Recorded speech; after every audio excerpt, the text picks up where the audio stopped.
Heard there was a secret chord that David played and it pleased the Lord, but you don't really care for music, do ya?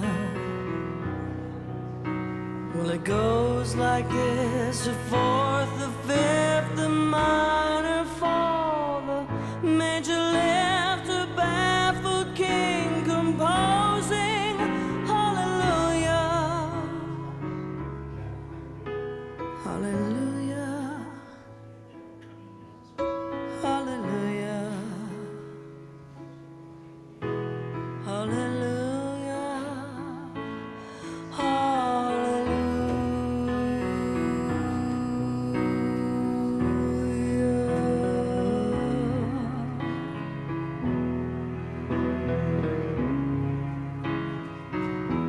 Faith was strong, but you needed proof. You saw her bathing on the roof, her beauty, and the moonlight overthrew ya. Well, she tied you to her kitchen chair. She broke your throne and cut your hair. From your lips she drew hallelujah. Hallelujah, hallelujah, hallelujah, hallelujah.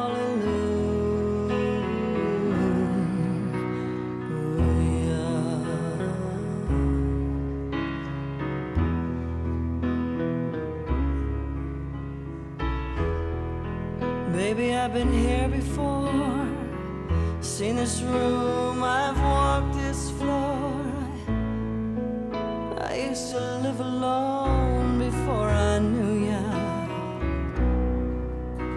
and I saw your flag on the marble arch. Our love is not a victory march. It's a cold and it's a broken hallelujah, hallelujah.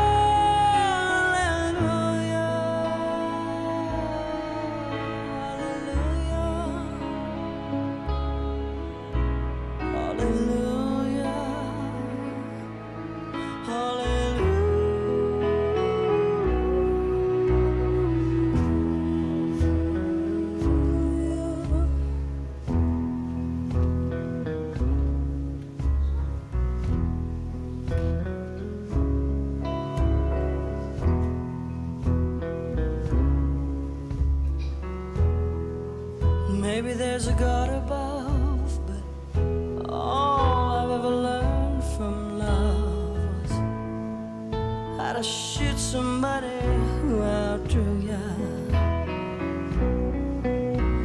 It's not a cry that you hear at night. It's not someone who's seen the light. It's a cold and it's a broken hallelujah, hallelujah, hallelujah, hallelujah, hallelujah.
The tide recedes, but it leaves behind bright seashells on the sand. The sun goes down, but gentle warmth still lingers on the land. The music stops, yet it echoes on in sweet refrain. You see, for every joy that passes, something beautiful now remains.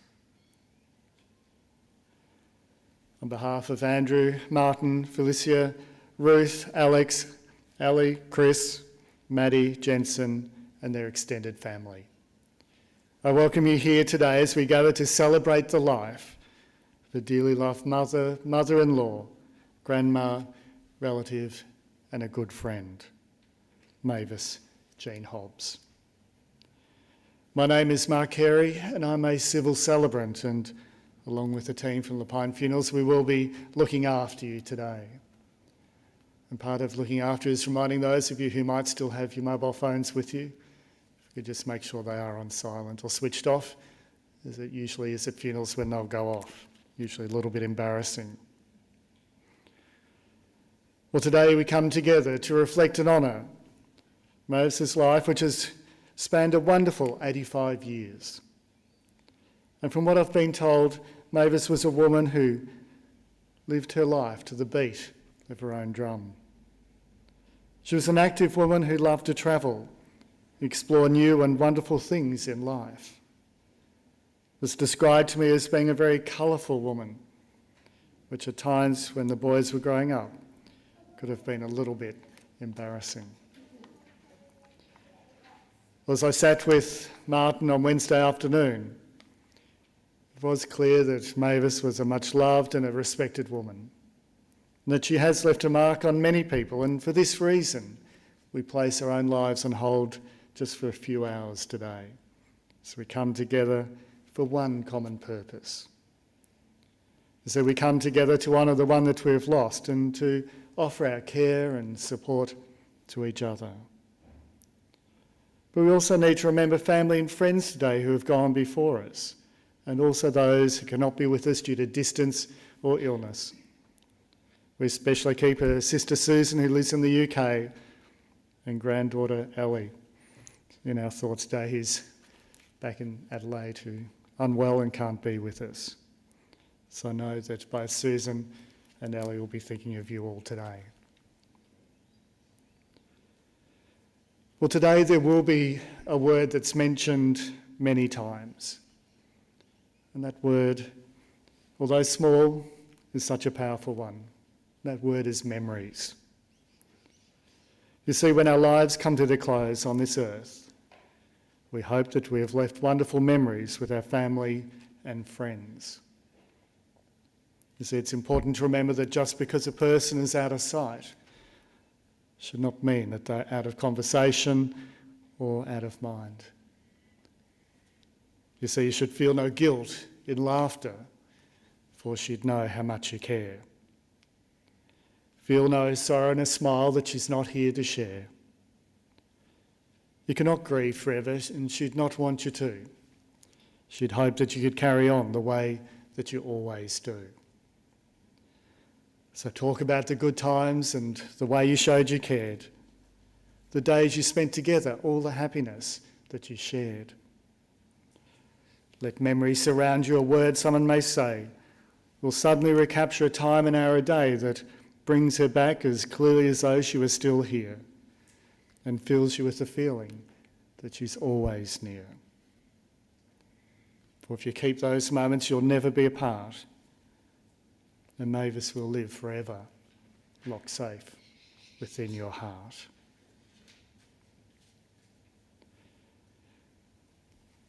But one of the great things about my role as a celebrant is I firstly get to meet many great people, but I also get to hear many great stories. So when I sit at my desk and I begin to write a service, I tend to look at every life as being like this great big road map. You see, we begin our journey the day that we're born, and we take many different directions as we venture throughout our lives. We begin as a child and we mature into adulthood, making decisions along the way that form who we actually are. Throughout our lives, we also meet many different people, and often these people, well, they never cross over the different periods of our life. You see, all of you here in the chapel today are formed just part of Mavis's life, some of her story.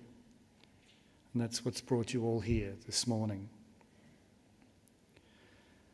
Well, today we're not going to go through every year of Mavis's life. However, Andrew and Martin will be giving us just a bit of a snapshot of her life, just like painting her life picture. Thanks, guys, if you'd like to come forward.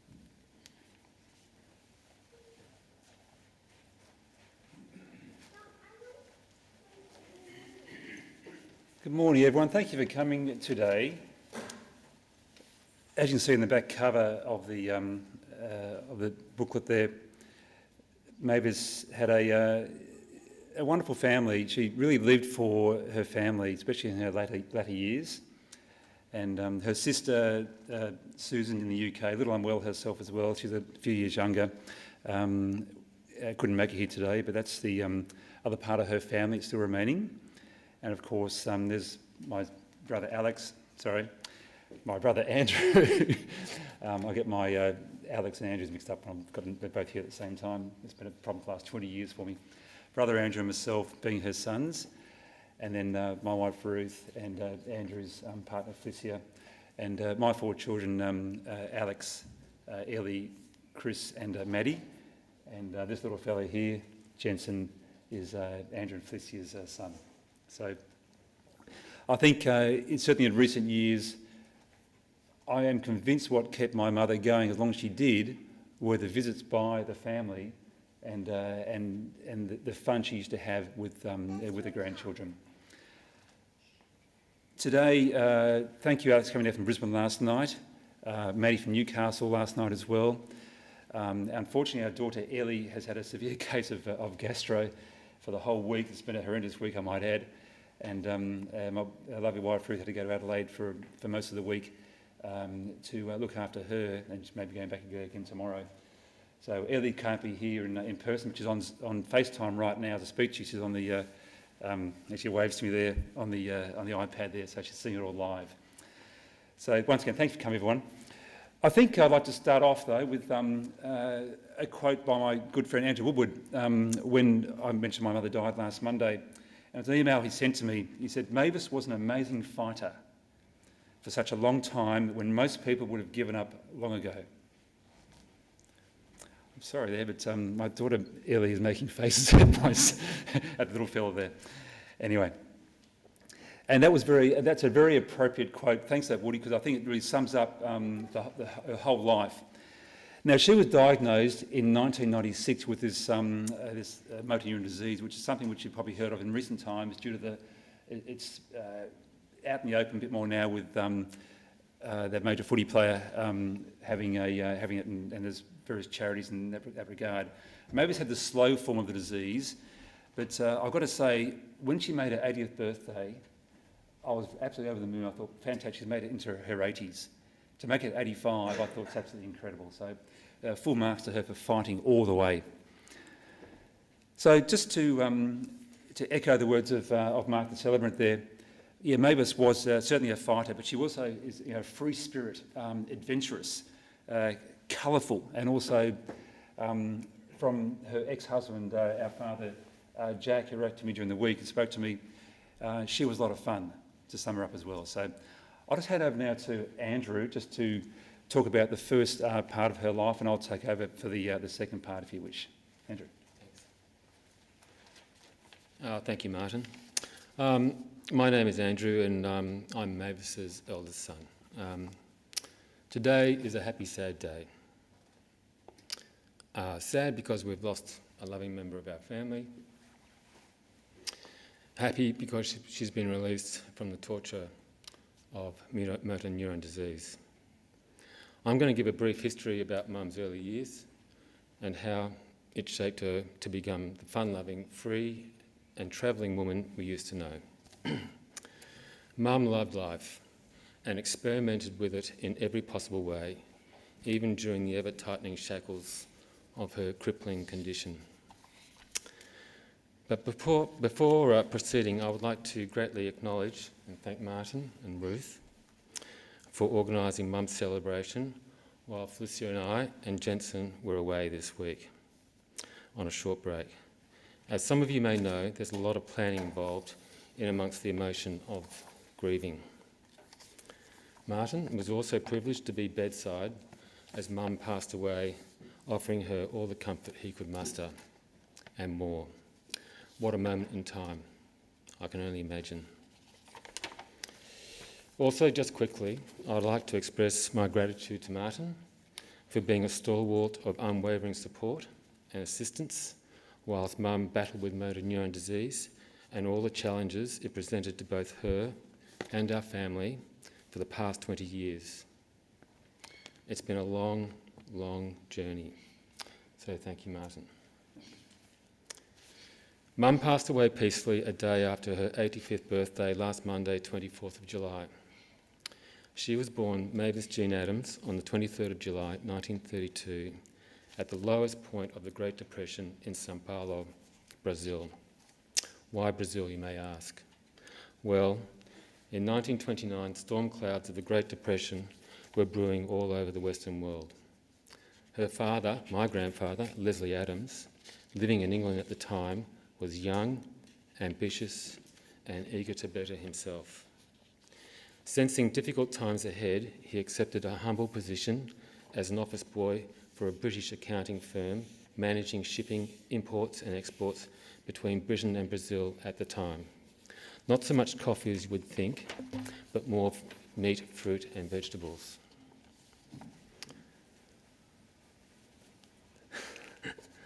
Life for Mum in Brazil was pretty good from what I gather. There was a lot of home help, unheard of back in Mother England, and dare I say, the odd chauffeur. By 1940, at 8 years old, it was even sweeter when the family moved from São Paulo to a nearby coastal town called Santos, right on the beach. Think palm trees and Latino-style promenades, just like out of the movies. Here, Mum and my Auntie Susan had a truly idyllic childhood, frolicking most days in the warm Atlantic Ocean, unhindered by parental controls. Unheard of these days. Even skinny dipping Latino style without a care in the world. Can you imagine that now? And dare I say, that remained with Mum decades later when she was a keen confess goer, which is an alternative bush camp-out festival up near Mildura where clothing is optional. And I'm sure Martin might elaborate on that later. So, back to the early years. Mum and her family had it really good during the Second World War. Far away from the London Blitz, the Battle of Britain, and the destruction and tragedy that unfolded over most of Europe. My aunt tells me, though, her parents were rightly concerned and most nights tried to pick up BBC radio broadcasts that were often jammed by the Germans. But the beach life, Latin style, came to an end in 1946 after the war ended. It was deemed Mum should be schooled properly back in England. She was promptly shipped back on a troop ship with her mother whilst her father remained in Brazil working. She attended boarding school in both Devon and Wales. It must have been quite a culture shock for Mum because she was a pretty 14-year-old Portuguese-speaking, fun-loving girl arriving in post-war Britain that was at the time stern, austere, dour and wary of foreigners. It didn't last long, the time in England, that is. My aunt tells me in 1947 they all moved back to South America, this time to Buenos Aires, Argentina, where Mum spent a good part of her formative teenage years falling in with a few questionable Argentinian teenage groups, as you would, but also joined an expat-style rowing club which she loved. By this time she was now trilingual in Spanish, Portuguese and English, which in those days for a woman was quite a feat. But again, it ended, and this time the whole family moved back to Britain in 1951. She studied office work and shorthand for a while, practicing her new skills as secretary in her father's office until landing a job for a bank. But being fluent in Portuguese, she moved to a more glamorous position as ground hostess for the Brazilian offshoot of Pan Am Airways in London. During this time, she kept her love of rowing and joined Mercantile Rowing Club on the River Thames, where she had a fantastic social life. Mum was in her early 20s. She was young. She was vivacious. She was slim and gorgeous with a Latino streak that any man would find irresistible. This was it. One of the big moments of her life. That's it. She met my father, Jack Hobbs, tall, dark and handsome, and fell in love. Jack was a little different though, having that classic English reserve, shy and stiff upper lip. But Mavis, being Mavis, was very enchanting and tipped him head over heels, I'm sure. By 1956, at age 24, Mum was married. It wasn't exactly a bed of roses, as Dad was away for extended periods of time in the army, serving time in Egypt, Malta, Cyprus and Northern Ireland. He was even away when I eventually joined the Ride in 1959, but shortly after enlisted for civilian life, working as a junior civil engineer. I'm guessing at the moment it was summer of 1961. Dad was offered a civil engineering position in all places, Hobart, Tasmania, to work on the now famous Tasman Bridge, halfway across the other side of the world. Mum must have been ecstatic. Another travel experience coming up. Ship crews and all the works at company expense. But Hobart 1961. Can you imagine? Can you imagine what Hobart was like in those days compared to London? I'm not sure what my mum's reaction was like compared to maybe sophisticated London, or even if she was thinking life could mirror that of her youth in South America. I don't know, but it would have been different, that's for sure. But something was still brewing, and Martin joined the family in 1962. That's us in the print on the easel. Hobart is where my fading memory kicks in, and I remember Mum raising chooks there and the dark brick veneer house we lived in on the hillside in Sandy Bay. She loved chickens and had them for most of her life, not to mention cats and birds. I think Hobart was a happy time for her and her young family. But the bridge was completed by 1964 and Dad's contract up. We all returned to England. Again, not for long. I think Mum must have been niggling Dad to get another overseas posting to keep the travel adventure going. And I'm sure Dad was keen too. By 1965, we were back on another ship cruise, this time to Sydney, where Dad landed a job with an Aussie civil engineering company and living of all places, the fabulous northern beaches of Sydney with its sun, surf and sand. Could this be the nirvana that Mum travelled and searched for? A replica of her carefree, sun-drenched youth in Brazil? Possibly. I thought so. I loved it. Here, Mum easily made friends, lots and lots of friends. She played tennis and loved attending all the local pool parties and even threw a few herself. We had chooks, we had cats, we even had a herd of guinea pigs for a while. Mum loved it all. We went back to England a few times over the next 10 years to visit family, but Mum loved the ship cruises and the jet-set life it offered. She really loved it, but we always came back to the northern beaches. Dad set up his own business in the early 70s, but after a few contracts, local work in New South Wales became scarce. Victoria was on the move with major infrastructure projects like the Monash and Eastern Freeways with all its bridges that had to be constructed, a gold mine of long-lasting work. So there it was. We all moved to Glen Waverley in 1975. Glen Waverley, 1975. Can you imagine? New suburbia, hours from the beach, searing hot in summer, bitterly cold in winter. To some it was off the map. Stark contrast to Mum's life on the northern beaches of Sydney. I remember Mum patiently driving me and a friend to surf Portsea and another time Bells Beach. It took hours to get there and back the same time. She knew it wasn't quite the same, but she drove us there nevertheless. I think it was tough for Mum initially in Melbourne, but life had to be lived and a family with 2 rampaging teenage boys to be raised. So the chooks arrived and cats too, and would you believe we even had a pet pig in the backyard until it got too big. I'm not going to say how that ended. But Mum adapted and grew to love Melbourne as we all do now. And that's probably where I'll leave it at this stage in the late 70s. And I'll pass back to you, Martin. Thanks, Andrew. Yeah, thank you. Description there.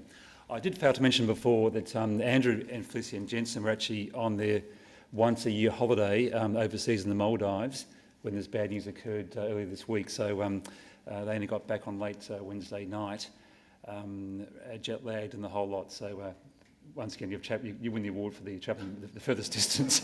Okay, so here we are at just going back to the lifestyle that Mum had in Sydney there. Yeah, great lifestyle.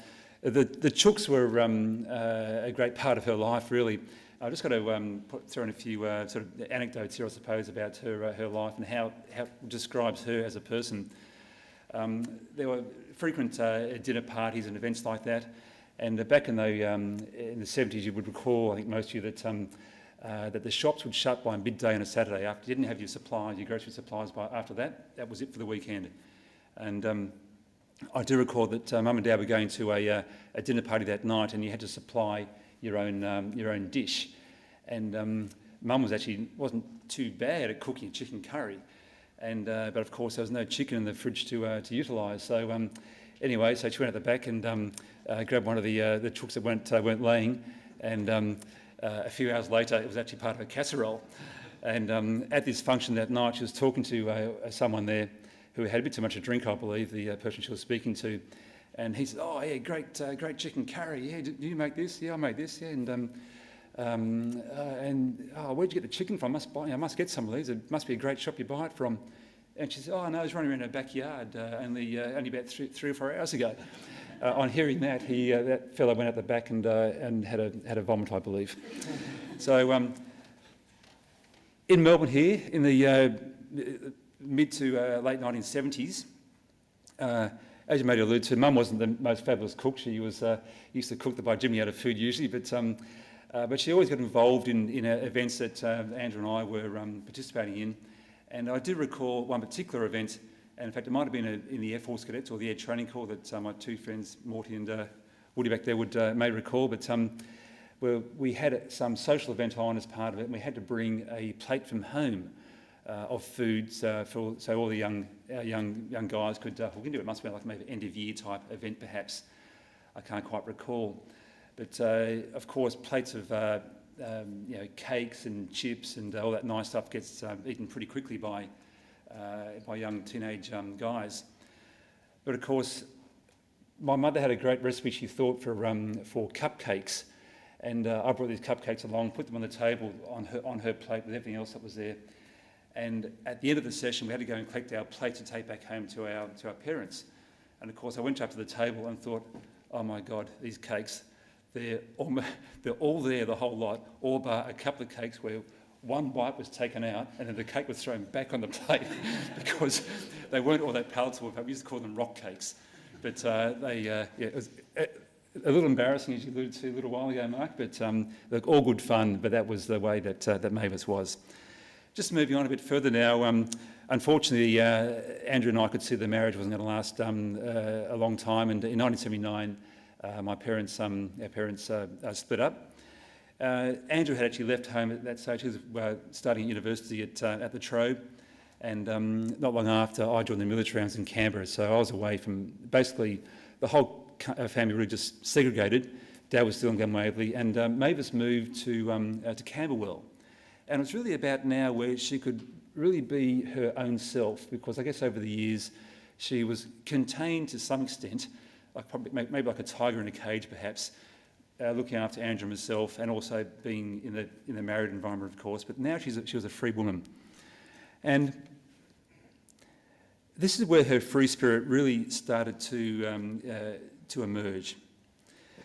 She wasn't a good money manager, though. Unfortunately, she had a few relationships which I guess we'd call them charlatans, people that really ripped her off financially, and the money she had through the divorce settlement, unfortunately a lot of it got eroded away. And of course, you may recall in the 80s the interest rates on loans were going very high, and she loved her life in Campbell, had the chooks, etc., and the animals and cats, you name it, the whole lot. But unfortunately the mortgage she had she couldn't service, so she had to rethink how she's going to live her next part of her life. And moving to Mount Eliza was great for her. She made a lot of friends down there. She liked the beachy lifestyle, and it was quite leafy, a lot more relaxed. And of course, she could afford the mortgage down there as well. So that's where she moved in 1987. And it was there that her free life really started to blossom. She was really her own person. This included a lot of travel. she used to have these massive pool and spa parties at her house. She joined a group where